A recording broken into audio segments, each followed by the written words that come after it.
What's your business? Don't fake when I'm riding by. Ain't no drizzle, be the truth off the east side. I know we ain't got my money because they cut it high. I grind for your mind. I got the green light. I got to get it how I live it.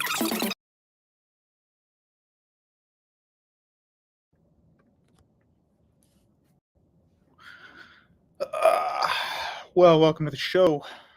This is it. As Dr. Wood says, it's TikTok time to rock or something. What's up, everybody? Long time. Not really. Been about a week. So thank you all for coming to the show, and that's it. Goodbye. No, thank you guys for coming over. Hope you had a good Holy Week, Pascha, Christ is risen, obviously. And I hope everyone had a good liturgy, or at least if you live in an area where that's not possible to attend, then maybe something on the internet would do better. And that's a case of the internet helping. So there are times when the internet is not good, and there are times when it's not. And there are times when it is good. So we have this specter here called BBMB, baby, I think. Freakiness is a part of life. As a matter of fact, it is. Soy face, Arabi. Are you an herb? Are you an Arab? Zinc says win. Not that dog from that This Is Fine meme. That's so 2014, by the way. Truly, he's risen. Thank you, Orthodox Perspective and Superline, and thanks for everybody else who's here. Fedora Tipper 79 says, First Catechism lesson last night began with over half an hour on the first two words of the creed. Promising start. We believe. Yeah. Or I believe. Yeah. Good. Good. Very good. All right. So today we will be addressing a couple of things. We'll be addressing the death of Pope Francis. So if you have been living under a boulder, this is what occurred yesterday, Monday, which is the Paschal Monday. Now, I'm going to do something a little different, and I'm not going to troll and gloat. We're going to take a look at his career, the impact of that, what made Francis different to popes before him, and then what is the church looking at coming up, okay? Because it's not going to be trad Thomism. Hate to tell you, boys, it's not going to be trad Thomism. It's not going to be sedevacantism from the Brothers du Monde, okay? You're not going to get either of that. And it's not because Super Lion, thank you. I have been mewing. It's not because, the poor oppressed Thomism is being persecuted. It's just because nobody in Catholicism holds to that strictly anymore. I'm sorry. Like, this is an online thing. Just like being an ortho bro is an online thing too. There's ortho broery and there's actual Eastern Orthodoxy in the world. Whether you're cradle or not, you can be a convert and not be an internet bro. Okay. And you can be a diorite and not be a bro. There are distinctions here. You can follow Jay Dyer's theology, which is, he's just presenting what is orthodox at the end of the day. I mean, there's a couple of schools of thought within Orthodoxy, but for the most part, what you see on Jay's channel is going to be mainstream stuff. And you can do that without being an online co-blarper. So we're going to talk about that. We will not be doing a long history of the papacy starting in the 3rd century. We will just be focusing on his career. What is that going to leave off for us? Where does that put the Orthodox Church? And what are the ramifications of his tenure, his whole career? What are we looking at, guys? So let's get a move on, shall we? Pope Francis has died at the age of 88. For those of you who didn't know, he died of an illness. So he had some kind of I think, pneumonia or tuberculosis type situation. And he died of a stroke followed by, I believe, a heart attack at night. And then he perished Monday. So as you can see, the first few articles, other than just the death, are talking about some of the nations wherein he had some influence. Christians from Gaza said that they remember their calls of Pope Francis. So I will also elucidate on that in a moment. Pope Francis in the Philippines, how he won over the nation. Indonesia as well. He did quite well in Southeast Asia. Now, of course, some of the things he said are not lowercase o or even capital O Orthodox. This whole all paths leading to God's type stuff is obviously stuff that the Orthodox Church doesn't really believe in. And quite frankly, I don't think even Vatican II doesn't really say you should be a Hindu or a Musal or something. It says these religions are worshiping the one God, but they're doing it wrong. Whereas the Orthodox say they're trying to worship the one God, but they're not. So there is a difference there. What trads think they're getting next, Pope Pius XIII. Yeah, that's not going to happen. Riot Call says, James Kelly says, as a convert and someone who likes all of Jim Dyer's stuff, I pray for the Pope Francis. He did great works for Orthodoxy, like admitting 90% of our position back in 2023. East Timor, yeah, we'll talk about East Timor in a second. So James, the thing is, like, people are saying, Pope Francis was so bad at doing theology, that's why people became Orthodox. It's not that he was bad at doing theology at all. It's just that he was conceding a lot of territory to the Eastern churches. So that means Byzantine or Roman Orthodox, that's Eastern Orthodoxy. I say Roman or Byzantine Orthodox because we should distinguish from OOs, and the word Oriental does not mean anything differently from Eastern. So Eastern and Oriental Orthodox in English mean the same thing. It's stupid. And they don't call themselves that in their native languages anyway. The Copts do not say, I'm an Oriental. Like, this is not like some guy from the 40s describing China. Anyway, so you have the Miaphysite, and then you have Roman Orthodoxy, and then you have Latin Church, Roman Catholicism. So anyway, he conceded a lot of territory. The Copts rejected him on the status of him being a little too lax on LGBTQ, LGTV type topics. But for the most part, he was very friendly with the Coptic Church. He said that the 21 martyrs from Libya were, in fact, Christian martyrs. So even though they, quote, died outside of the See of Rome or whatever, they are considered martyrs. And that for Catholicism. And that is really the difference here. If all these online guys saying, well, if you don't believe in trad Thomism, you're going to roast like a rotisserie in Dante's Inferno. And it's like, that's really not what any of the people who lead the church, including the so-called alleged infallible vicar of God, believe. None of them believe that. Catholicism today is not Catholicism in the 1400s. And Catholicism in the 1400s is not Catholicism in the 17 and 1800s. So you guys need to realize the Catholic Church does change over time, not in its core identity, really, but more so in how it explicates its theology and how it reacts to the world around it. So Catholicism was just the religion of Western Europe from like the 1100s until, the 1600s when it started to spread into the New World. That's how they saw themselves. Because at that point, the Christians in the Middle East and North Africa went way down in population. The Eastern Roman Empire falls. So really, Catholicism is just a Western European thing. But now suddenly in today's age, this is a massive global religion. So it's not just the religion of people in Western Europe who are constantly fighting the Huns and the Turks and the Ottomans and the Arabs from Al-Andalus. This is a totally different organization now. So let's continue now. As for Gaza, yeah, he did have quite a career with that. Now, really quick, here's a map that I think is okay. It's okay. So remember, I don't like most religion maps. I think they're, as we say on my channel, rat shit. And the reason is they don't account for population density. So this like enormous blob of green in the northern half of Africa, like 75% of that's empty. Like nobody lives there. The Amazon rainforest is Catholic, but again, not a lot of people live there. Patagonia, not a ton of people live there.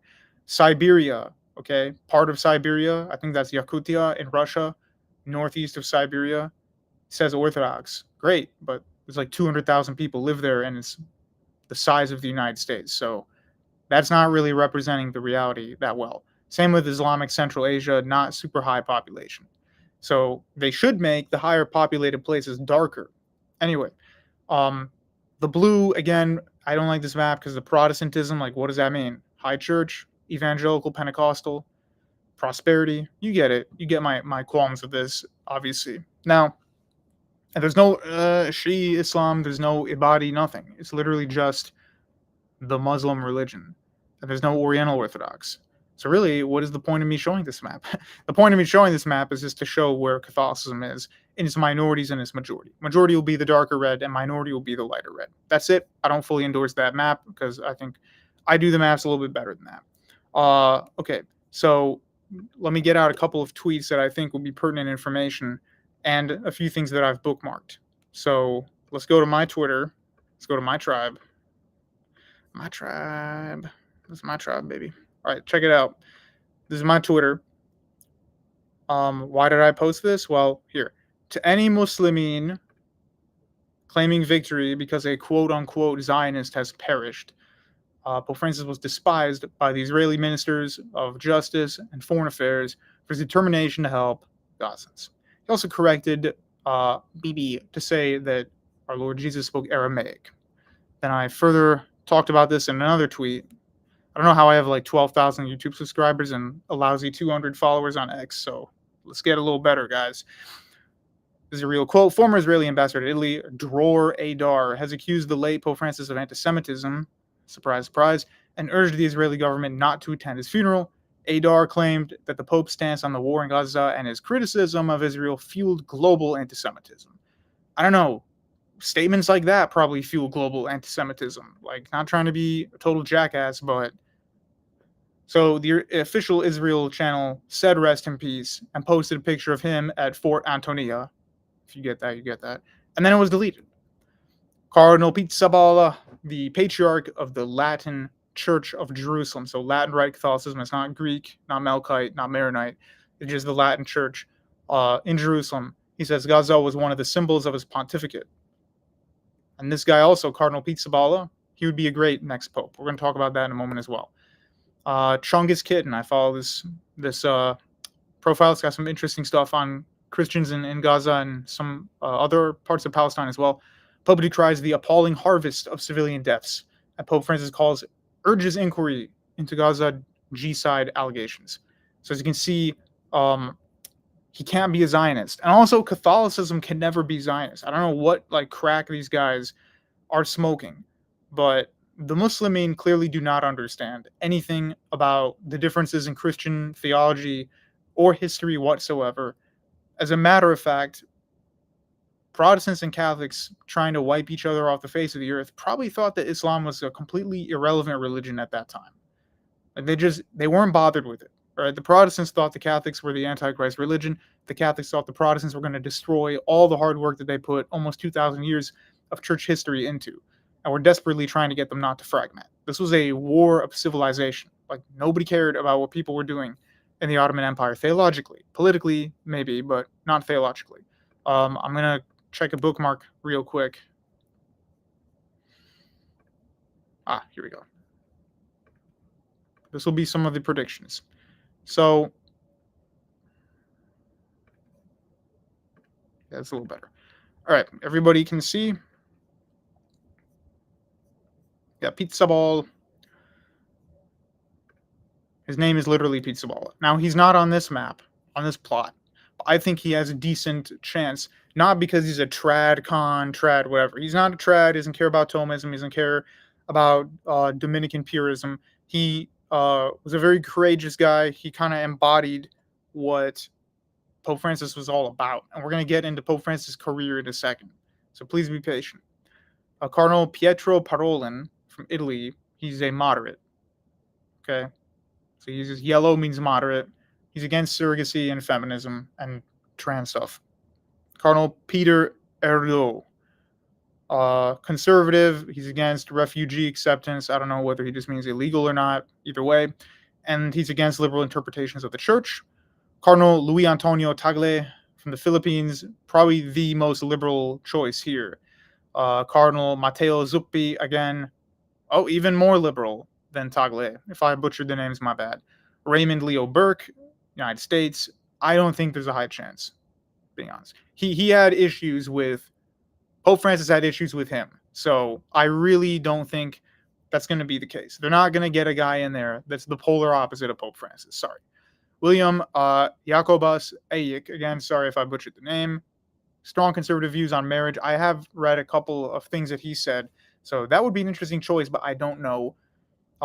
Peter Kodwo Turkson from Ghana, against the criminalization of LGBTQ, but does not say that he's pro-marriage or anything like that. So keep that in mind. There's a distinction. Malcolm Ranjith, conservative, and Gerard Ludwig Mueller, another conservative. Anybody who is critical, like this, critical of Francis, enemy of Francis, I don't think that's gonna happen. So if you're wondering what is my solemn decree about what's going to happen, I don't think Pete Sabala will be the next pope, but I think he would be a very appropriate next pope. I don't think it'll happen, but he would be a very appropriate next pope.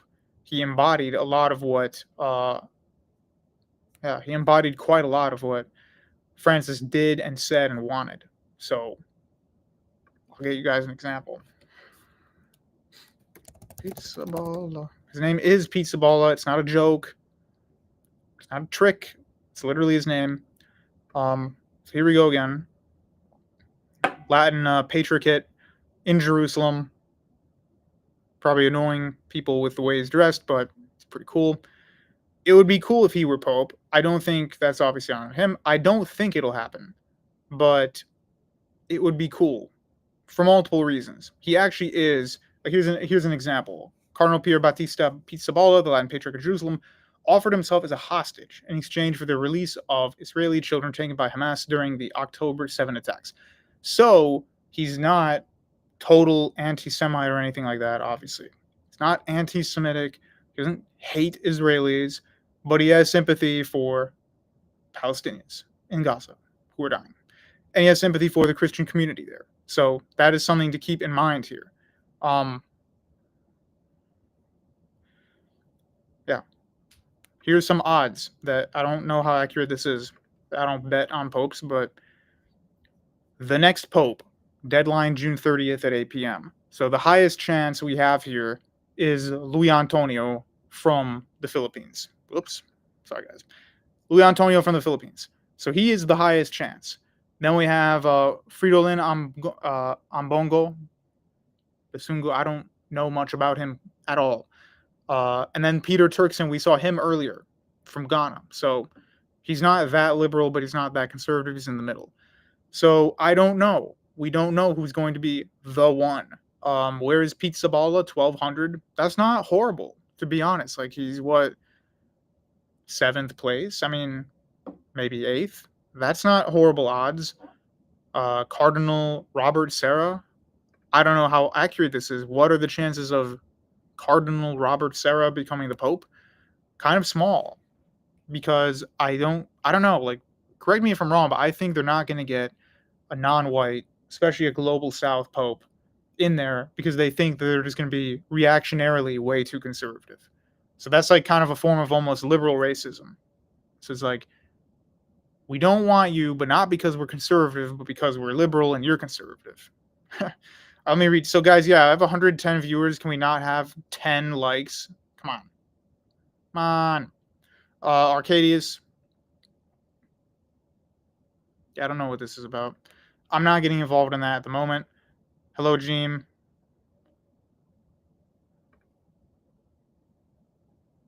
Al-Falafel Balia. Pope Pizza Balla. Sounds Sicilian. Okay. You guys talking about anything other than the fact that his name has a ball of pizza in it, or no? I've seen these specific graphic too. Turkson should win just so every Arab, Turk, Armenian, Persian does a double take on a guy named Turkson. Yeah, he's going to get the vote of all of Turkey, even though there are no Turkish Catholics, basically. It's going to be like Turkey #1, and then they'll vote for this guy. Okay, yeah, I don't want to talk about that at the moment. You guys are getting too contentious. Viggo Mortensen from Lord of the Rings, give me a thumbs up. Trads want Cardinal Robert Serra because the African Church is distinctly anti-LGBTQ. Yeah, but here's the thing, like, even in Mexico, where they're okay with it, they're still very Catholic. Like, that's what you guys think, like, everyone who becomes slightly liberal stops being Catholic. That's not true. Italy, for example, it's not a very conservative country. Hate to tell you guys, but it's also very Catholic. Whereas Poland is conservative and is also very Catholic.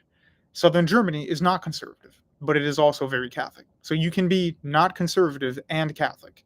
And that applies to Italy and large parts of Mexico, especially the younger generation in the big cities. Rural Mexico, not quite the same. Brazil, another example. Largest Catholic country in the world, not a bastion of conservatism at all. But they're still Catholic. So I don't know what to tell you.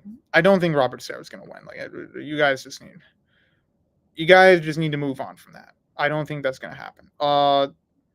There was something else I wanted to show you guys. So on the topic of Zionism and Catholicism and why it will not happen, why it will never happen, I can't find it now. Okay. So this guy, I don't know what this, I do not endorse this guy's views as a profile, but I want to get the image on here. Okay. Do we all see? Nope. Now do we all see? Okay. Now do we all see? It's as good as it's going to get. I don't care about Taylor Marshall. Let's read. Catholicism is anti-Zionist. St. Pius X condemned the Zionist movement, arguing that the church can never approve of it. Palestine is sanctified by the life of Christ, and while we can put up with Du Turk, we cannot put up with the Zionist movement seizing the holy places. So basically what he's arguing is they don't care if the Ottomans rule Palestine because the Ottomans will just let Christians do whatever they want in the Christian-specific sites. So it is true that early Muslim invaders did destroy holy sites. So in Damascus, they destroyed the cathedral or the church of St. John the Baptist. That is true. But they stopped doing that after the initial invasions because they realized they could get neat bucks from people who wanted to do pilgrimage, which of course they foolishly stopped allowing by killing people, and then that spurned on the Crusades. So there's a back and forth. There's periods where the Musals really like getting Christian neat bucks, and then there's parts of history where, for some reason, they just stop liking success, and this is what happens. So the Turks, for the most of their history, didn't really care what people did in Palestine.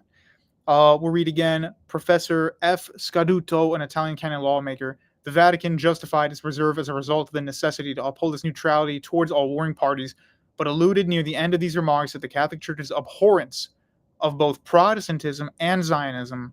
These were, in fact, the Vatican's two principal worries at the time. I will explain why. Another one by F. Scaduto. The Church is entitled to believe that the Musal role over Palestine is preferable to non-Catholic Christian rule or even Catholic rule. So why is the Vatican Church, why is the Latin Catholic Church saying we would rather have the Muslimin rule Palestine over a Catholic? Here's why.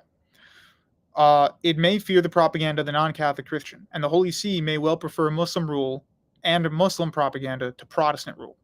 Separatist and agnostic France is no longer the eldest daughter of the church. So Catholic could mean France, and they don't want secular colonial France ruling Palestine because they're just going to turn it into a beachfront vacation place and no one's going to take the religion seriously.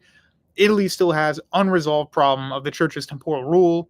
No internationalization under an Anglo-French-Italian protectorate would satisfy the Pope. The preference for the Muslim cannot be acknowledged, but it is real. Why am I showing you guys this? Why does Jeem care? Well, let me read some of the comments here. Guys, stop debating. All right, I've just about had it. ApeX says, or EpeX says, Catholics killed the Room and the Protestants. What is this virtue signaling?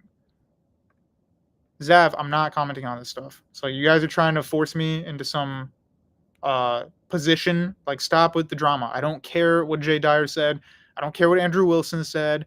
I don't care what Junior Burger King said. This is my stream. We're talking about my topics. I don't care about the drama. I already did a stream on the Sam Shamoon orb stuff. Let's let it go. Like, I don't have to do this stuff every single day. Like, do you know that Jay Dyer likes ketchup on his chicken nuggets? Okay, like, do I have to have a position on everything? Who cares? I don't care what people do in terms of the personal stuff unless it bleeds into actual theology. All right, if some guy says, I theologically do solemnly declare that the Eastern Orthodox position is XYZ, and then it's a lie, then I have to call it out. But I don't care about people's personal opinions, and I don't want to get into drama. Anyway, so why is Catholicism anti-Zionist? Do you guys want to know? Are we too busy getting upset about what Jay and Sam and Bertrand Russell and Kurt Russell and Brad Pitt have to think about the Pope? Like, about Tom Hanks's position, considering he's Greek Orthodox. Should he be the vicariate of Mount Athos now? Everybody gets opinions on everything, so whatever. I don't care what sauce he puts on his steak. Anyway, Catholicism, anti-Zionism. Why? I'm going to ignore you guys now. Why would it be anti-Zionist? I'm going to talk like Sam Shamoon. It's going to take me 10 minutes to get through sentence because the audience will not stop barking and manifesting. Okay? Are you guys ready? Can I tell you? Are you guys ready for me to tell you? Are you ready for some meat? What's that, Butch? Yeah, spiritual meat. You guys ready for spiritual meat? Oh, hang on. The cat wants me. Cat's going to bother me. I just got a text from Jay Dyer. Stop barking, dude. See, that's how long it's going to take me to get through every sentence if I respond to all of your comments. So that's enough. That's just about enough. So Catholicism and Orthodoxy are both anti-Zionist. You cannot, I'm sorry, Ridvan, I'm happy you became Orthodox. Congrats, many years, etc. But you cannot be a Zionist Orthodox in terms of theology. Now, if you personally, as a convert from Islam to Turkish atheism to Orthodoxy, you happen to like Israel more than you like Palestine, I can't do anything about your personal opinion. But in terms of the position of the church, as well as the Catholic Church, it's ahistorical. It's unfeasible. So, why? Because Catholicism always had, and Orthodoxy did, viewed that the relationship between themselves as the true Christian church, the true continuation of the Bible, always had a stressful, tension filled relationship with Judaism. So, Islam was one thing, but it was more like a military threat or a punishment. So, the Catholics saw Islam as like a punishment of the Eastern Roman Empire. And the Orthodox saw it, again, as a punishment for their iconoclasm and their lack of piety, folklore, and stupid political stuff that doesn't matter. They all saw Islam as a punishment, but they didn't take it as, oh no, this might actually be theologically correct. Whereas for Rabbinism, of course, none of them thought Rabbinism was right, but they thought this is a threat to us in a theological manner because we're both talking about the same scripture, which is the Bible. Now, you're going to see why that connects to Protestantism and the Counter Reformation as well. Okay, so they both said Judaism comes from our same source, whereas Islam is this kind of new religion based off the source. But since they don't have the Old Testament, they're both unburdened by it. But also, we don't consider them in the same league as the Jews who, for better or worse, have the exact same scripture as us up until a certain point. Translations exempted. So their editations and stuff, as the Quran says, the lying pens of scribes, etc., which is echoed from Jeremiah. But the Jews have the scripture, whereas the Musals or the Muslimin do not. So there was a difference, right? Islam was kind of like the Golden Horde. It's like the Mongols, the judgment, the punishment, the military threat. But in terms of theology, people in Russia weren't that concerned with how do I debate a Muslim. That wasn't important to them. It was important for the Middle Eastern Christians, so for the Copts and the Syriacs, and for the Rum, and for the Maronites. Yeah, they wanted to debate Muslims because they lived in Muslim lands, so they have to justify their adherence to this minority religion. But people in France are like, I don't want to debate some Muslim. Like, who cares? H. Brasi, super chat, $10 USD. Thank you very much. Hey, Dreamers, $10. Just take a minute to detail the theological errors of Heterodox Church of Rome to make this nerd in the chat seethe. Okay, well, okay, I can talk about that, or if you would like to, you can. Anyway, so as for Zionism, Catholicism could never be Zionist ever whatsoever because of the weight and the contention between Judaism and Catholicism. Now, when the Protestant Reformation comes, Protestants are the new Judaism in the eyes of the Catholic Church.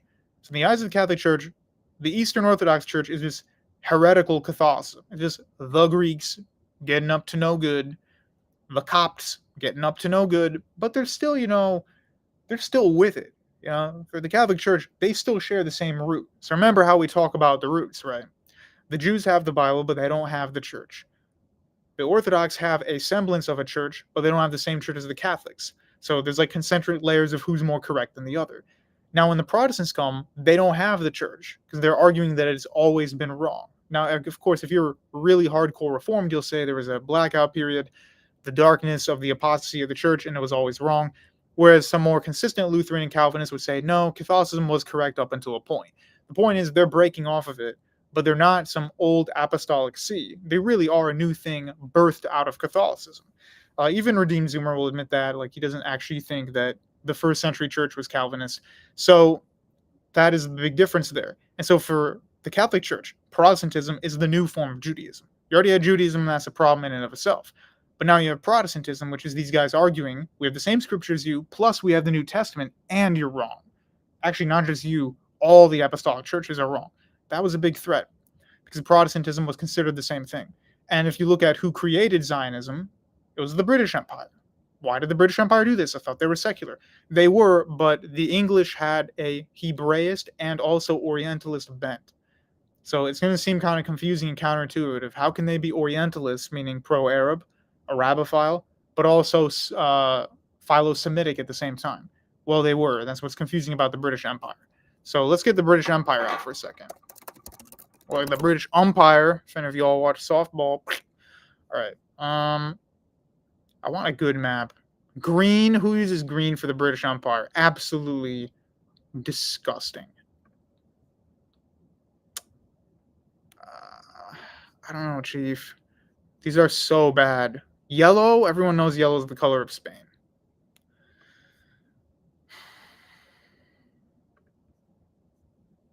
what is this, like 280p? This is so bad. I'm just going to do it. I don't care anymore. All right. So this is the British Empire. If you can even see the image, but yeah, high res map, and it's like 480p. Anyway, so why is the British Empire here? And what are we talking about? The British Empire. Umpire. I gotta find a better one. I'm sorry. That's a little better. All right, here's the British Empire. Sorry that took a while. So take a look at this image. Check out these fat deets. So the UK is what is considered Britain. Then the pink is the empire at its greatest extent. The green are people who left the British Empire before 1939. It's really just Egypt at this point. And then additions to the empire late in the game. So that's in early 1900s. So Jordan and Palestine were not part of the British Empire in the 1800s or something. But this is the largest extent of it. The most impressive is the conquest of South Asia, obviously. And if you don't know anything about Anglo-Egyptian Sudan, that's pretty cool. France is always like turquoise or dark blue. Britain is red. Everybody knows that. Spain is yellow. Portugal is green or dark red. Like, just you guys need to understand what you're doing. And Russia is either yellow or purple. Anyway, so they had dominion over the Middle East here. Okay. As I said, there was a Hebraist and an Orientalist twinge. The Hebraists come from the English Hebraist school. These were textual scholars who wanted to read the Bible in its original Hebrew per the Old Testament, ignoring the Septuagint. They also wanted to focus on the most Judaic aspects of the faith. So in America, when you see people say, well, Jews are the same as Christians, they just have the Old Testament, that is a very diluted form of English Hebraism. That's why evangelicals and Baptists are also Zionists, because they think Judaism is complementary to Christianity. Whereas if you ask Catholicism, Judaism is antagonistic to Christianity. And if you ask Orthodoxy, Judaism is also antagonistic to Christianity, but the Orthodox just didn't. I mean, they had to deal with rabbinism a lot, but not in the way that the Catholic Church did. Okay? So, yeah, this is a pretty mediocre map, but whatever, Arakota. The point is that if you take a look at all of this, they created the Palestine situation by double dealing. They promised on the one hand to the Arabs some big empire under the Hashemites. Never happened. They split up all the Arab countries, including the Gulf countries, into a bunch of weird fiefdoms that don't make much sense, but nobody cares because they're rich. As for the countries of the north, they've been hellholes ever since then because of warfare, and that was designed intentionally. There is no country to the north that has good borders. Lebanon, rat ship borders. Syria, rat ship borders. Iraq, rat ship borders. Yemen, rat ship borders. They're all rat shit. I'm sorry, they're just bad. They were designed intentionally to create unending warfare, and the Israel-Palestine situation is another example of that. So that is the history of it. They double dealt. They were Orientalist on one hand and Hebraist on the other. What on earth does this have to do with Pope Francis? Someone might ask. And right you are to answer such a thing. Now I want to talk about Francis himself and this distinguishing between kind of online trad Thomism, trad, cat, whatever, Catholicism, and then real original, not real original, but current Catholicism. So the legacy of Pope Francis is quite a few things. He's hailed as an extreme liberal. I myself would not go that far, as a matter of fact. I myself would not go that far. Okay? I'm just getting another image out for you guys. I don't think Francis is an extreme liberal, and I don't think being a liberal is always a bad thing. Like, there are things you can be slightly left-leaning on that are not entirely bad. It's not entirely bad to critique modern industrial capitalism. It's fine. You can critique it. Just don't be a communist. It's fine to critique destruction of our environment. That's fine. Just don't be a hippie. So Francis, even though he says, dogs and cats should not replace people's children and we shouldn't baby animals, he still authored this paper, Laudatio Vi or something like that. Sorry, my Latin's garbage. Where he says that we should care for the earth. Ecumenical Patriarch Constantinople Bartholomew also said he's the green patriarch, quote unquote, and he wants to care about the environment as well. So Pope Francis and Bartholomew were similar in that regard. Pope Francis, yes, he did meet with people who were LGBTQ. Probably looked like he was supporting it, but then on the other hand, he said, we have too many fags in the Vatican. That's not my quote. That is literally what he said. He said there is faggotry in the Vatican, and there's too much of it. So it seems like he's willing to meet with people who are LGB, etc., LGTV, out of the kindness of trying to welcome them into the religion. But then at the same time, he doesn't want that to become theological. Like he's basically just trying, if you try to analyze these statements, the most, I guess, gracious answer I could give would simply be that Pope Francis does not approve of this stuff in the church as Catholicism, but he's also not going to execute somebody who does it, and he would like for them to become normal. I think that's the best I can say. $4.99 super chat again. Thank you very much. He says, I would call in when you open the lines, but I have to get up at 2 a.m. for work. All the diorites are G-mites too, but most of them just don't know yet. Okay. Well, is that word allowed on YouTube? It is now. Like, Jay got monetized, and I mean, he isn't. Anyway, point is, moderators of YouTube, I'm literally quoting Pope Francis. So, stop. I didn't even give my own opinion on anything. You are preeminently reasonable, Gene, in your analysis of the late Pope. He's really not much of a liberal environmentalism lover, if you said. I don't think environmentalism is liberal. That's the thing. Like, it's called liberal, but I am an environmentalist. I don't think it's a liberal thing. The Jewish skeptic. God rest Patriarch Francis' soul. I pray that the next Pope, thank you for the super chat, is actually a Catholic, moderately so, and not one with CIA blackmail on them. Well, good luck. I think pretty much all patriarchs and popes are going to have some kind of blackmail on them at some point. Anyway, let's see. Ortho Perspective says, Francis' legacy, blessing the unions outside the RC, outside marriage, and Sodom and Gomorrah. But the thing is, he also makes derogatory comments toward these people. So what exactly is his position? Well, like I said, he's kinder to these people than previous popes and theologians have been. That doesn't mean he wants people to be that. That's my analysis. As for the future of the Catholic Church, which is kind of the most important part of this entire stream. Okay? Pius X.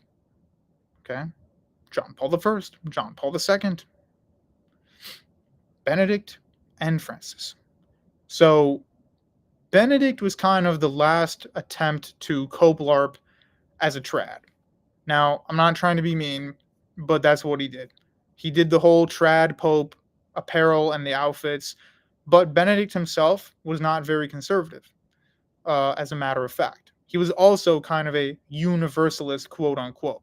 He did not say all the Musals have the wrong God and they're going to perish on the last day, and then the Mahdi is going to break the swine or something. He didn't say anything like that. So he was not that much different than Francis in that regard, who was not that much different from John Paul II. So I don't think Benedict and Francis can change what John Paul II did per Vatican II and other things that occurred in the church, which are kind of beyond their time and out of their control at this moment. Francis's legacy is going to be making Catholicism reflect its global character and move away from it being a medieval religion, in my opinion. Okay? It's not about modernism and this and that and whatever. Okay? It's not, you have to realize throughout history, if you look at the history of the church, for the first 300 years, it's mainly in the Mediterranean basin with some outliers in India and parts of Africa, right? Then the Edict of Milan comes. It grows much faster after that. Starts to reach into the more, quote, barbarian peoples of the north. Got it? From Christianity being born in the Mediterranean, essentially. From 300 until 700, it is Mediterranean, North African, Middle Eastern, Asia Minor, and now great parts of Northern Europe as well, Northwestern Europe. Then even after Islam, there's a lot of Christians still in North Africa and the Levant.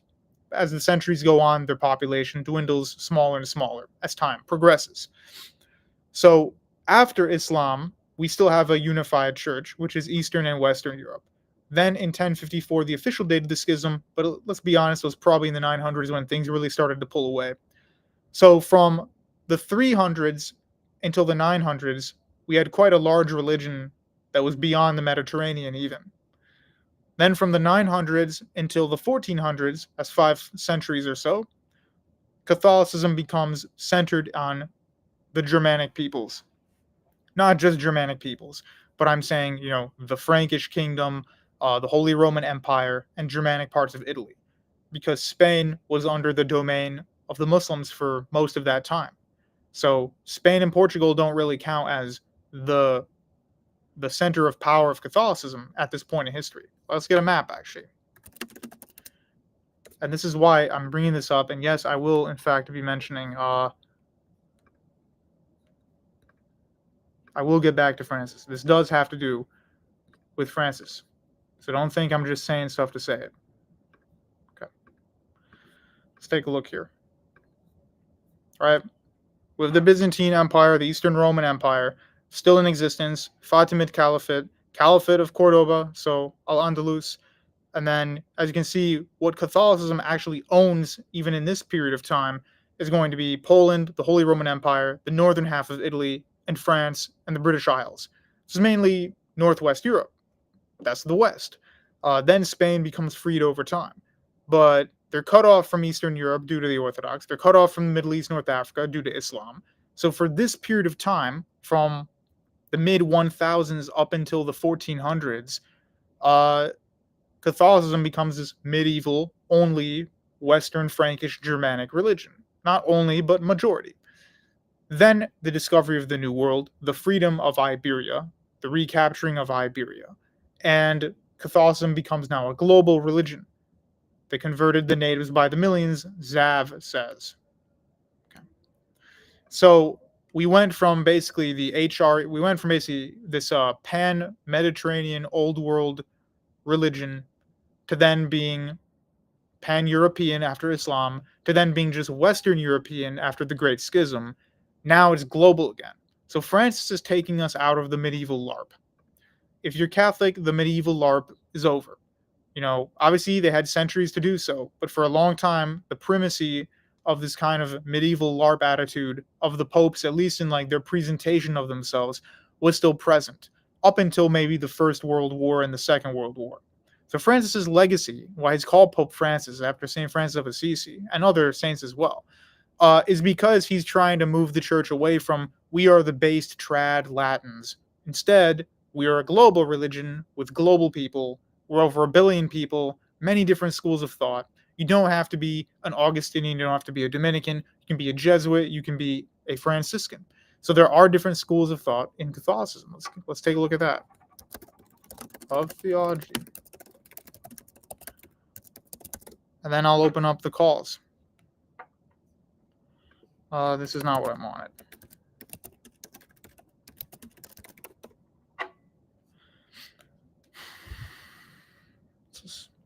All right. I guess this is fine.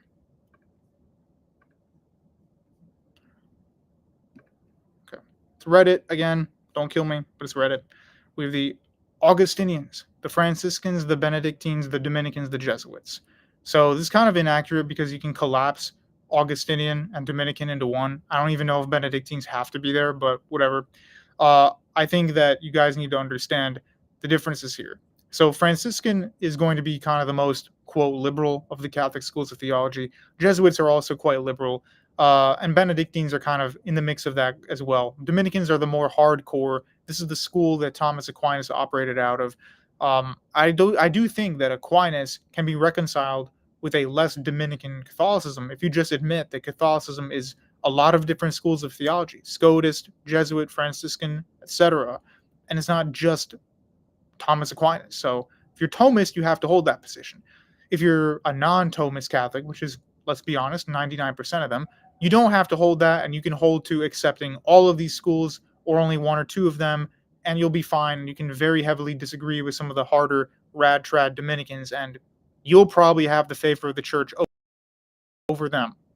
So you guys need to understand the differences between these. Yeah, Trent was representative of a very stiff attitude by the church. As you said, they were desperate to stop Protestantism from destroying the centuries-long project. That sums it up. But yeah, so these are the distinctions here. So the legacy of Francis is returning Catholicism to not just being, hey, this is the religion of people LARPing as if they're in the Middle Ages. Now it's going back to being a global religion, which, it has been for the past 6 centuries. But the attitude of the hierarchs and the attitudes of the quote unquote theologians that are always cited in all of their papers are drawing too heavily from the Dominican school, from the Thomist school. And that's just not how 99% of Catholics live today. So that has been his legacy, right? There's always been different schools of thought.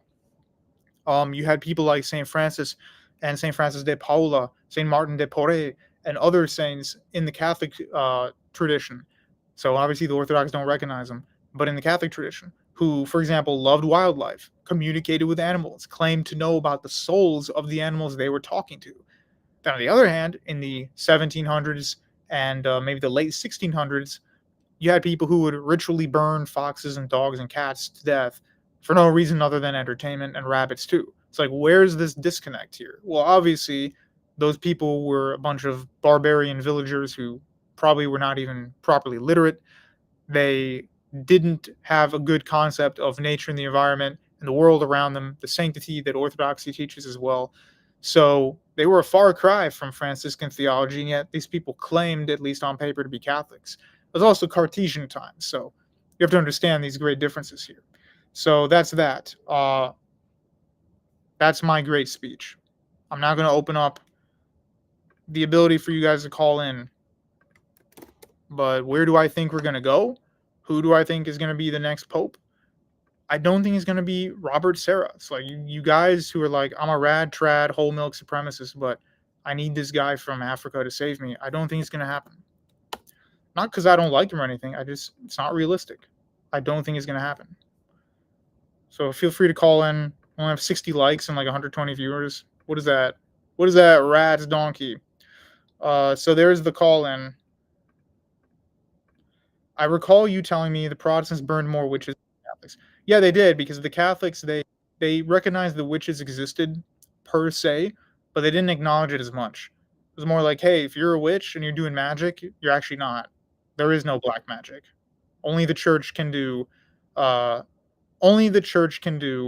proper miracles.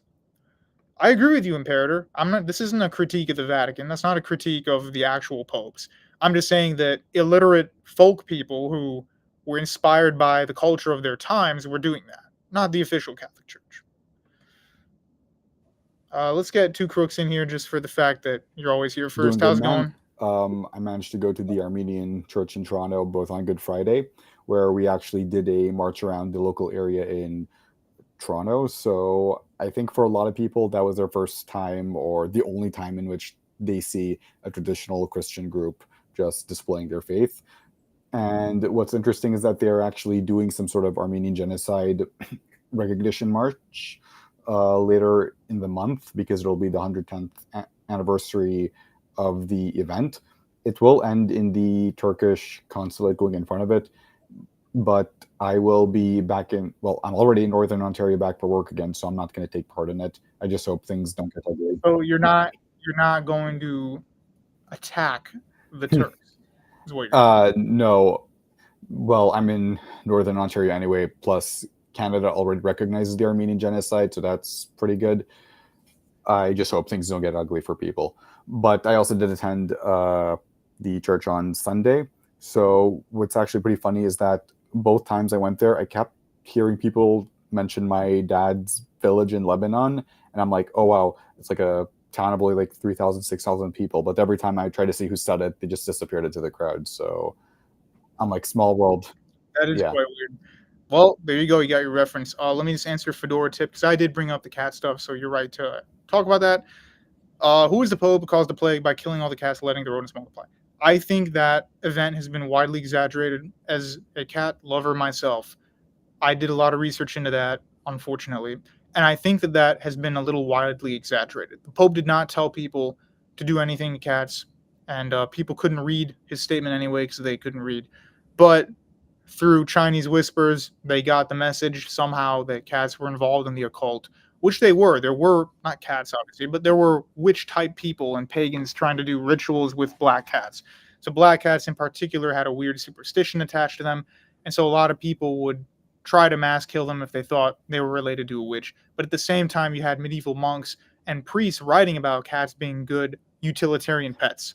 So I don't think the Pope said, let's just go erase them, and then that was it. It was more like a bunch of idiot people did that, and then that led to Yeah, what you're and in saying. the Middle East, that's where the domestication of the cat originated, I believe, and in Egypt. So, if there really was this fatwa against cats or something, I'm pretty sure the Bible, Quran, Torah, whatever, all that would have mentioned it. And they'd be like, all these cats surrounding us need to be wiped out. But no, there's still a bunch of cats roaming the Middle East right now. So, it goes to, Well, I think he was talking about a Middle Ages Pope, oh, so he yeah, wouldn't yeah. have had any authority in the Middle East. But yeah, Yeah, you're I just mean correct. for general people, please don't go around saying black cats are shaitan, Yeah, obviously not. That's just. It seems almost all of these events take place in France. So maybe there were just a lot of people in northern France that weren't catechized that well, and they were just kind of like, I'm Catholic, but I also dance naked and drunk in front of bonfires like the ancient Celts used to. There are reports of that. Even St. Augustine, he writes about, says, guys, during feasts like St. John the Baptist feast, stop dancing naked in front of fires and fornicating with people. Like, this is supposed to be a holy day, not just people were treating it like a pagan festival. Like, oh, it's midsummer. Let's girls Huh. gone wild. It's like, what the hell are you guys doing? Let me let in our friend Anam. How's it going? Hey guys, good evening. Nice to see you, both of you again. Thank you. Pretty good, pretty good. How's the cat? My cat is good. She just ran inside. Nice. But actually, Jim, you wanted to say something about East Timor, I think, because that trip was like 1 million people, right? Pretty wild. Yeah, that was pretty huge. Yeah. Also, just one thing, because I didn't finish my initial point, I got sidetracked a bit. But on Monday, yeah, I woke up to news of Pope Francis dying. None of my family is superstitious, and like I said, I'm from like a half Armenian Apostolic, half Armenian Catholic family. And while obviously the Catholics are mourning the Pope, no one is really doing the whole, oh my God, this is a sign kind of thing. But I did explain in the group chat that a lot of other people are going to be, they're going to think it's some sort of sign. I'm willing to bet some people unironically think JD Vance is the Antichrist. So, yeah. What is he like? The angel, a guy called Shaitan, literally said in the private chat, "Black cats are my minions," and then he left the voice. So All good. I guess this is like Black Pigeon speaks, just like Shaitan speaks. Anyway, kind of stupid. Is this a Saudi brother? No, he's not Saudi. For a minute, yeah. But yeah. So Anam, what do you think of the Pope? What do you know about the papacy, and who do you think will be the next Pope? I liked your. The thing is though, those cycles of rounds of voting, I don't think it's easy to predict. What I'm Sure. getting, it's funny because and the other thing is these cardinals are sworn to secrecy, so all the jockeying is. Oh, but actually, there's a funny thing in American politics. We have a saying that every senator, when he looks in the mirror, he sees a president. So I think every cardinal kind of just wonders, instead of a red hat, what if I had a little white pointy one? So, Yeah. so Yeah, I think there's going to be a lot of personal bias in it. The new Pope has to get exactly 2/3 or more of the vote. So if he does not get 2/3, then they just keep voting and keep going. I don't think it'll be one of the crazy super liberal guys. I think we'll just get a moderate, to be honest. So my thumb on the pulse of the Cardinals, which is just what I've heard, is that they're actually looking for someone to like be way more conservative than Francis was, because that when you think about for example Amoris Laetitia, right? His encyclical stating that divorced Catholics can receive communion. So I mean, I'm not a member of that congregation, right? But I just feel like we live in a society where divorce is so much more common, and I just feel it's almost like his other attitude, when he said you shouldn't throw out your children. Like that's if you find out they're gay. So I feel like there's this. The idea is you don't want to be unwelcoming. So that's it. He's just being a lot more welcoming. And actually, when you mentioned France, and it's so interesting. I wanted to while you were just while I was waiting to come on, something very well, you said Catholicism is also like a very diverse degree of schools and ideas and countries and liberation theologies even. So the thing, the another amazing thing is, right. So Catholicism certainly in this context, because that's what the show's about, is the living tradition. All these seers in France, especially medieval France. So there were these major threats to the church because there were these visionaries, and like they had like militias behind them, rabble behind them. They were set to like get bigger and bigger. So the church always sees them as a threat. But on the other hand, when you see these Marian apparitions, and it's the same thing, and actually, fun fact: the Sister Lucia of the Fatima apparition of the 20th century, the Pope refused to meet her. Her bishop put her under lock and key that nobody could talk to her. So when this stuff first comes out, the church is really terrified, and yet at the same Yeah. time, it somehow absorbs it. And same thing, Saint Francis of Assisi, a new monastic order. It's kind of, we have the Benedictines. Why would we need a new monastic order? It's Right. strange. Like, actually, I think even the bishop of Paris said Saint Thomas was like to be was like to be, no, don't publish him, don't read him. I don't approve of him. So obviously he was in France. So the thing is that the hierarchy is always against it, and yet the church is enough of a living tradition to allow this to become a part of the fabric. Right. Yeah, that's really true. That's why I wanted to highlight these differences with schools. Before I continue, I want to let in our Indonesian friend, in case he doesn't have that much time. What's Yeah, up? hello. Actually, I do have much time this time around, and I actually joined the stream on around the 25-minute mark. And I've asked this question in the past streams before, but I want to know if there's any developments. So, Okay. since there was supposed to be this big thing in 2025 between the Catholic and Eastern Orthodox Church, and now that Pope Francis has died, do you think there's going to be any change to that? I don't, well, I think they're still going to try to do some kind of recognition that it's the anniversary of so and so date, but I don't think, like, all these people thought, hey, this is it, it's over. The Orthodox Church is going to just join Catholicism. I don't think that's going to happen. I think I was right when I said that's an overreaction. It's not going to happen that way. It's going to be a ceremonial or symbolic gesture. As for what's going to happen now without Francis there, I don't know. We'll have to wait until they pick the new Pape, and then he will decide how to approach that. He may end up saying, "Yeah, you know what? I don't really want to be that nice to the Eastern churches. Like, we'll be cordial, but I don't want to concede all this stuff to them that Francis did." Because it's clear that Francis basically thought that the division between Catholicism, Orthodoxy, and the Oriental Orthodox churches was kind of stupid, and that they should all just unite. It's clear Francis kind of, he did want that, maybe not in his lifetime, but he didn't like seeing them divided. So he conceded a lot of stuff to the Orthodox, which makes the Orthodox happy and the trad Catholics not happy. I think most moderate Catholics really don't care, to be totally honest with you. I was going to ask you in okay, I don't know what this Shaitan guy keeps talking to me about cats and stuff. I was gonna ask you personally. You're in Southeast Asia. We mentioned East Timor and the Philippines. What was Pope Francis's reputation in Indonesia, if anything?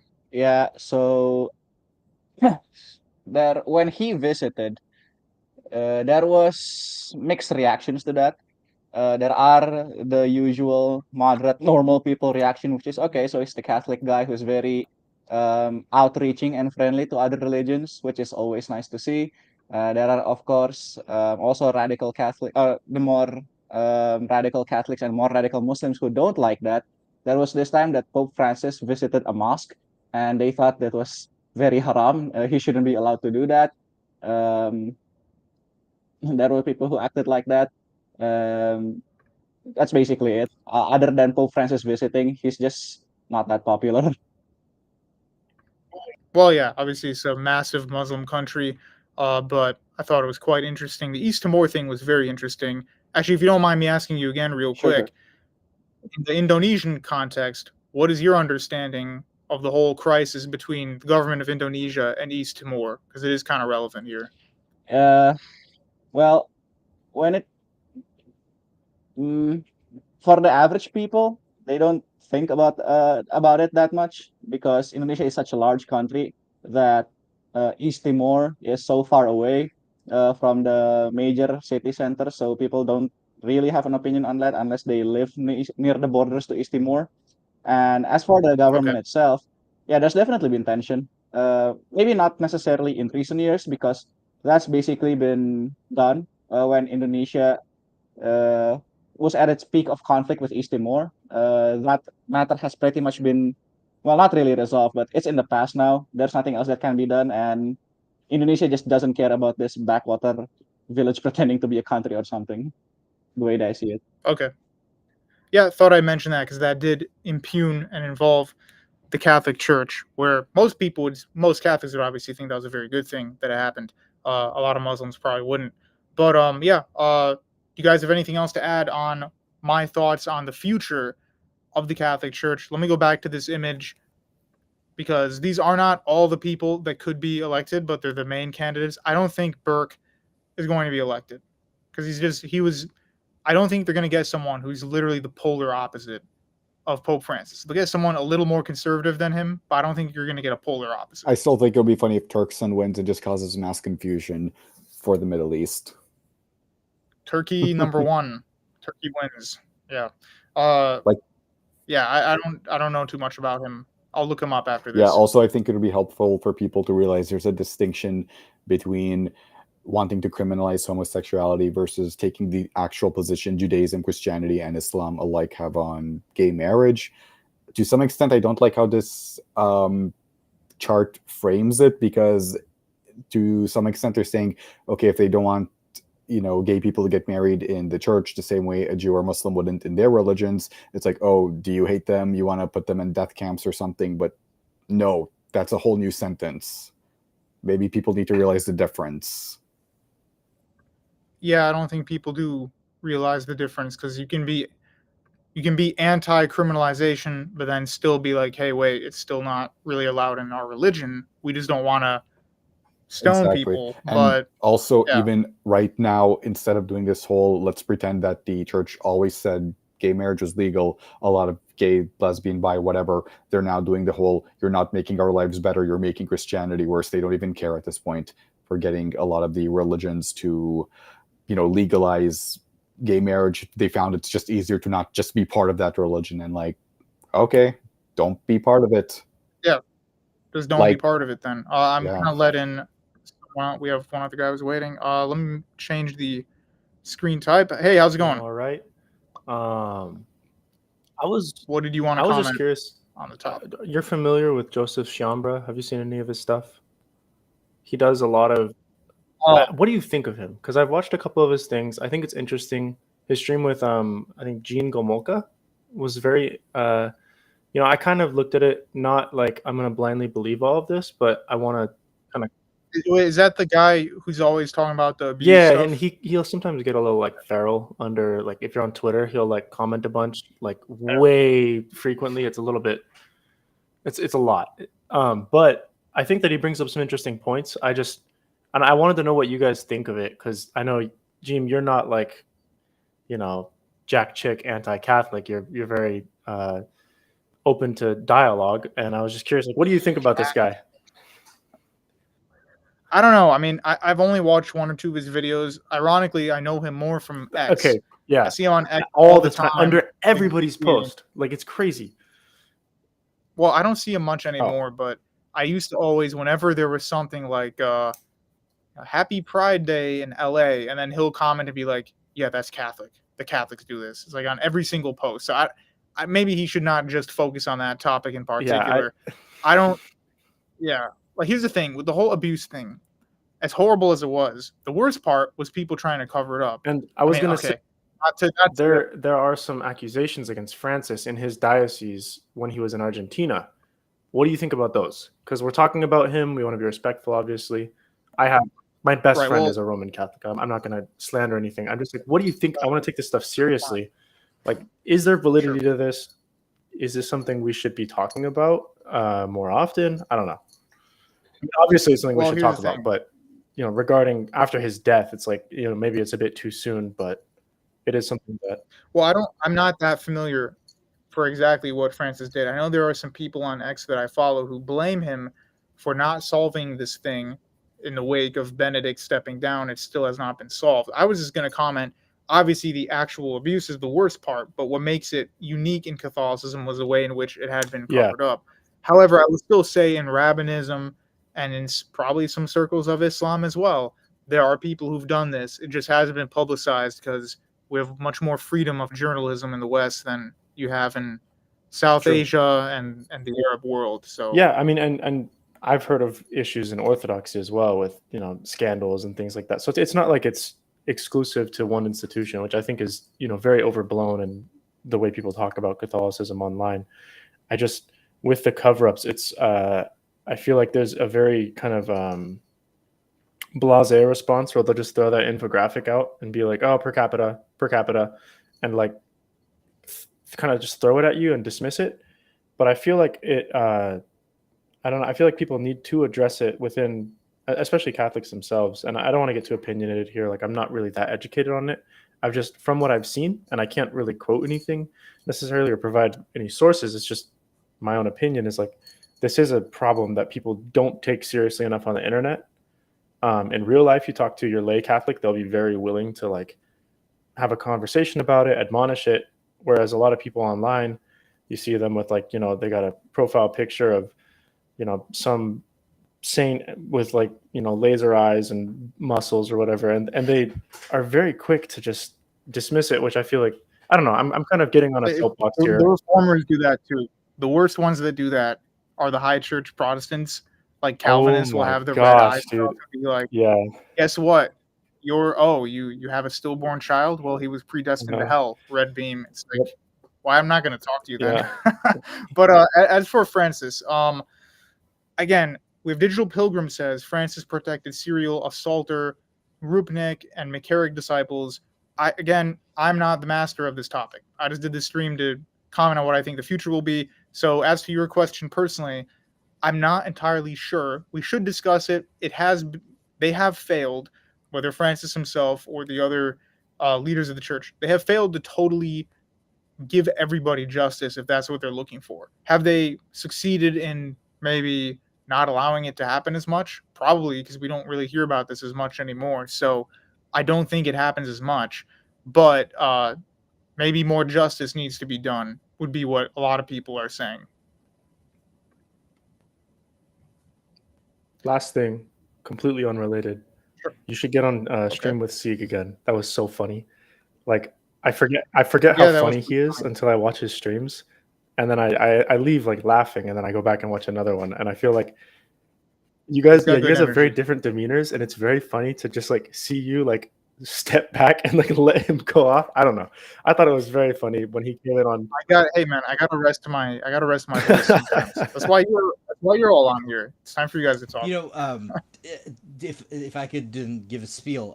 Sorry, were you done, Jim? I'm not speaking over you, right? Okay. Yeah, you know, go ahead. Because it was an important topic. I guess you know, I'm glad, even though like it's very depressing. Like, you know, the church failed children like en masse. So the thing is, though, I think one thing Pope Francis did do though was the Vatican.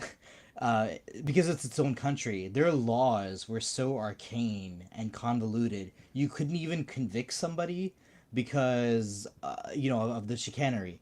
So he simplified the Vatican legal code. So, you know, you can actually like try, convict, and sentence someone like in an orderly process, you know, moving forward. So that's huge because, you know, like, you know, to have an arcane book of rules means you can never punish anyone.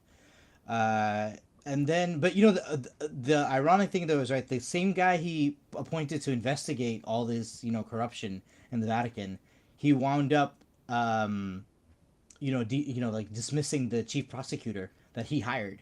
You know, so it's funny, like, you know, you arrest some guy, you say he was the culprit of all the financial scandal and stuff, and then you fire the investigator too. So it means you're really not dedicated to the process of reform. So, you know, I mean...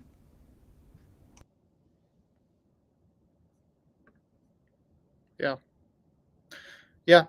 What was that? Did I cut you off? My internet had to... Oh, yeah. it leaves a lot to be desired. So I understand why a lot of people are still upset, as they should be. But at the same time, it's like, what else can be done at the moment other than just saying, hey, we need stuff to change? More importantly, per Francis himself, I don't know exactly how far his direct or indirect influence was on that. But it is quite a depressing topic and not really one I want to dwell on, but I'm glad you guys brought it up. Same as to those people in the comments section who brought it up. I think, yeah, everybody's here wanted to be here. So I'm going to probably close out in a little bit, but as for my final thought on just the overall topic of discussion here, I don't know why the Catholicism is blue. It always messes with me when they do that. It should be yellow, but whatever. My final thought on the topic is essentially that these trad LARPers, Thomist LARPers, and other such types don't represent what Catholicism is now or what it's really been in the last 500 years. I mean, it was stricter 500 years ago, sure. Maybe 400 years ago, sure. But it was also becoming way more of a globalized religion. So Catholicism stopped being just the religion of the West, which was backed into a wall. You know, whether it's the Mongols, the Orthodox, Muslims. Now this is just this huge organization, which goes above and beyond that. So I think that Francis moved them away from just being obsessed with a few points of dogma and one or two schools of thought and into something a lot different. So what do you guys think about that in particular before I close Yeah, out? I agree. Compared to a lot of Christian denominations, Catholicism right now is the one that a lot of people associate with universally practiced across Earth. It's not really tied to any specific ethnicity or national identity, at least in theory, like with how some people might see Melkites, they're all Arabs, or the Romanian Catholic Church are all Romanian, the Bulgarian Orthodox Church are all Bulgarian, et cetera, et cetera. And it has a far more wide-reaching audience than Protestantism. So yeah, Catholicism has a global audience. And the idea that, it's just this Western religion, as you said, that was a brief, not really awkward period, but somewhere in the middle between its origins and now. Yeah. So there was a timeline where we had early church period, then kind of early medieval period, still in union with the Orthodox. And then after that, you have the kind of Thomist medieval period or Middle Ages. And then we move on to global Catholicism. Mars is asking a question. Mars, I couldn't get you in because it says your mic's not working. I'll just listen to what you have here. I'll read it out. Which church within Orthodoxy would you recommend for a brown man? So you're not whole milk, you're brown? How dare you? Anyway, he says, I'm in America. Many of the ortho bros have been disingenuous towards me for my skin color. I plan on visiting a parish, he says, but I would not want my first experience to ruin my perspective. There are multiple Greek and Antiochian nearby. All right, well, as for the Greek churches, I would say that they're always good. Like the liturgy is always great. But in terms of are they going to be very welcoming to converts, it's hit or miss. So it's pretty hit or miss. So sometimes they are, sometimes they're not. As for churches like the Serbian church, the Church of Macedonia, Bulgaria, Romania, those are going to be like 90% cradle or more. Those are really just for those people if you're living in America. Same as if you're back in those countries. Now that kind of leaves us with Greece, Antioch, Rokor, and other Russian-type churches. I would say that Rokor tends to have a very strong convert culture, and then Antioch has a massively strong culture of converts. So I would try the Antioch if I were you. You can try an OCA, but my problem with the OCA is I've found them to be a little different than the rest of the churches, and they seem to be trying to pave their own way. In a lot of ways, it gets kind of liberal, and there's not that many OCA to begin with. So if you have Antioch, I would give that a shot because they seem to have a very good culture when it comes to converts. Welcome, by the way.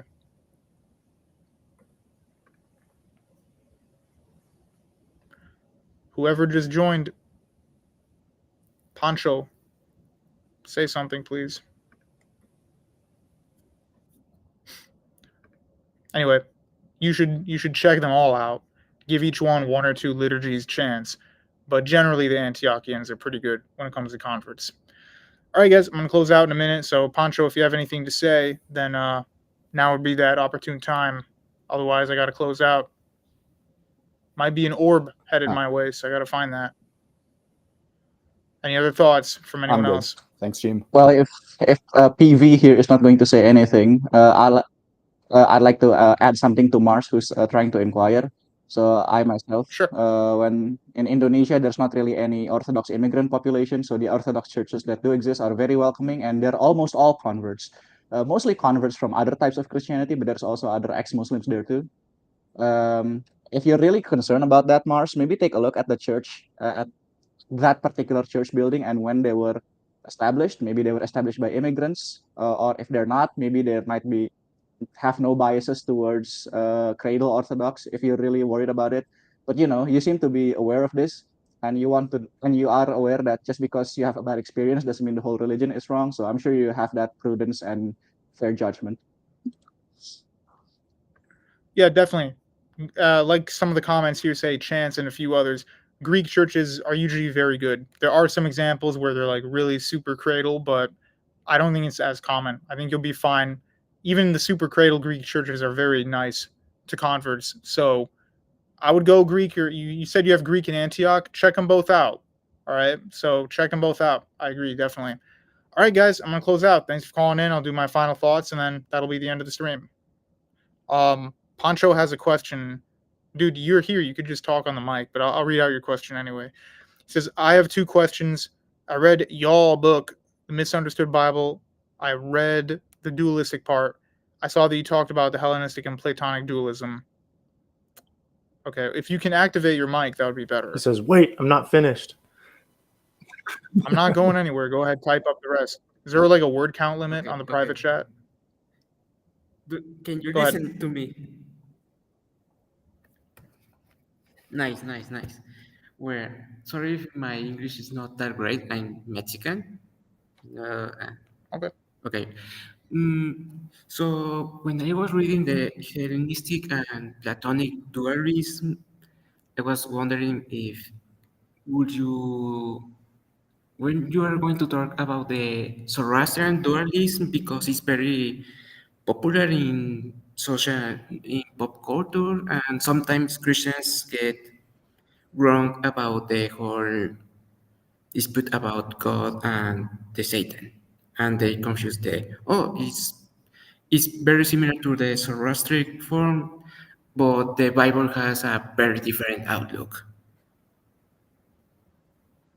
Yeah. So you want me to comment on that? Wait.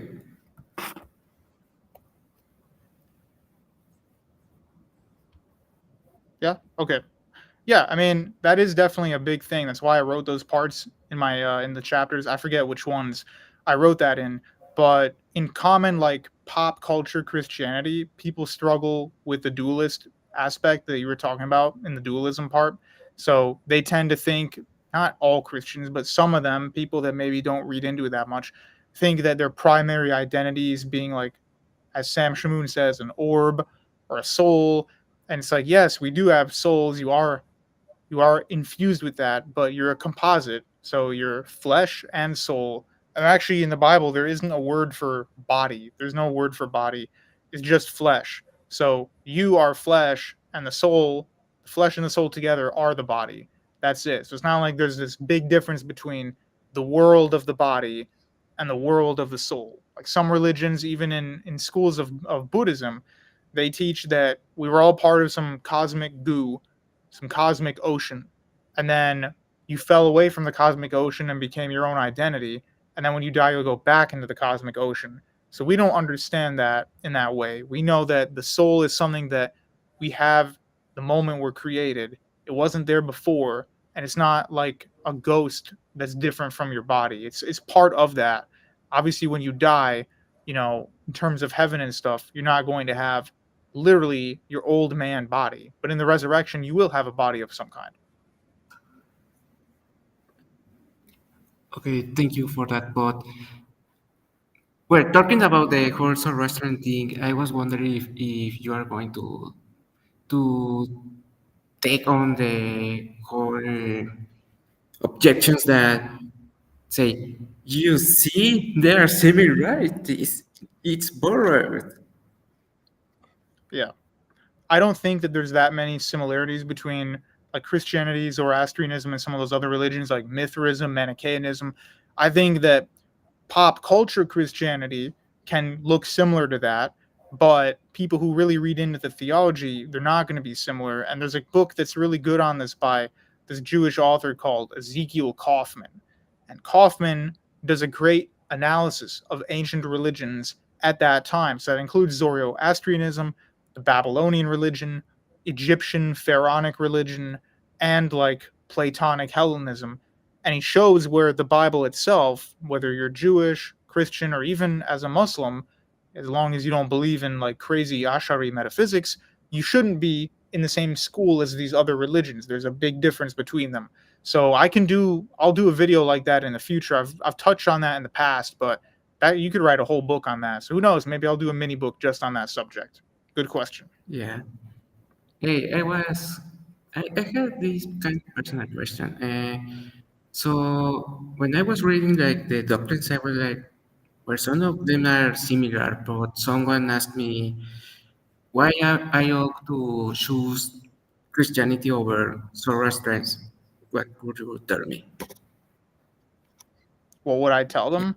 Why would you choose it? Well, despite the fact that, I mean, if we just ignore the fact that Zoroastrianism, like I said, doesn't actually share that much, and these other religions don't share that much with Christianity, like whether you're talking about them or you're talking about a different religion, they don't actually share that much. So why Christianity? Well, you can document that the events that it says are taking place from the Old Testament, you can find them.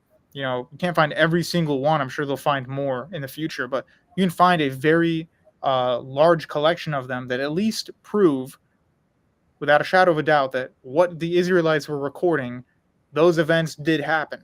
Now, can you prove that that was a miracle, so to speak? That requires some more argumentation. But you can prove that what they were recording in the areas around them did, in fact, occur. And we don't have to go into a very long metaphysical argument for that. That comes later if you have to debate an atheist or something like that. I would simply say that Christianity is the completion of all the things that the Greco-Roman world was looking for, everything that they were saying they were depressed by their world. They conquered everything and they thought there was no meaning. And Christianity gave them that without just being, oh, it's just kind of a drug, it's just something to make people feel better. It's also correct about life. It's correct about the body and the soul, like we talked about. It's correct about how to run a society, right? It's correct about the nature of God, and it's correct about atheism as well.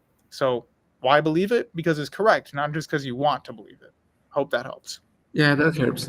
Thank you, Jim. No problem. Thank you very much.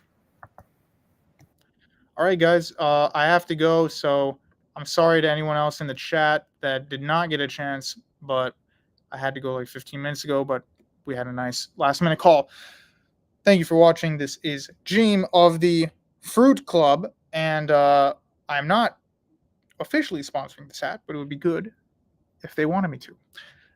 They have like some sour grape thing. Anyway, grapes of sourness. Anyway, thank you guys very much.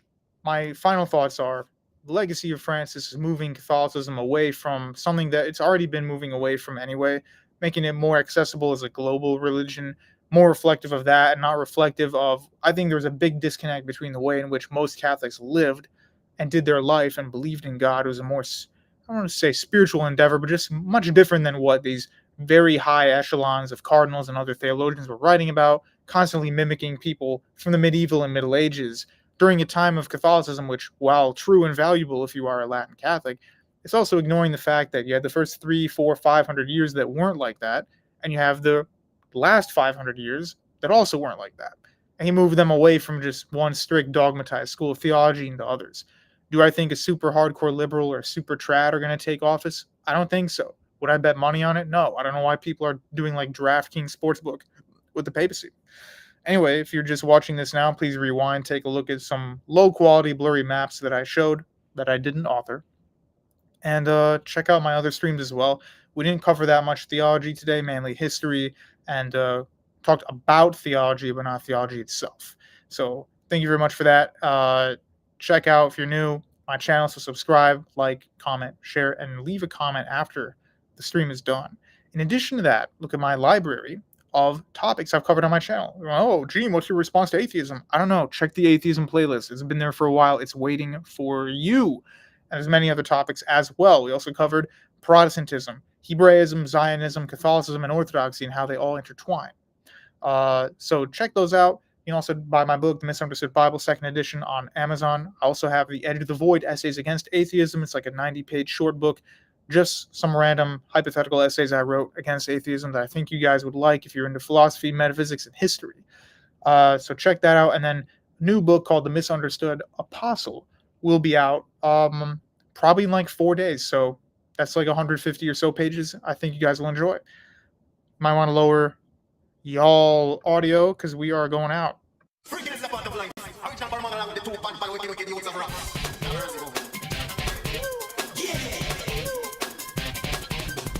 What's your business? Don't fake it when I'm riding by. Ain't no drizzle, the truth off the east side. I know we ain't got my money because they ducking high. I grind for me and mine. I got the green light. I got to get it how I live it.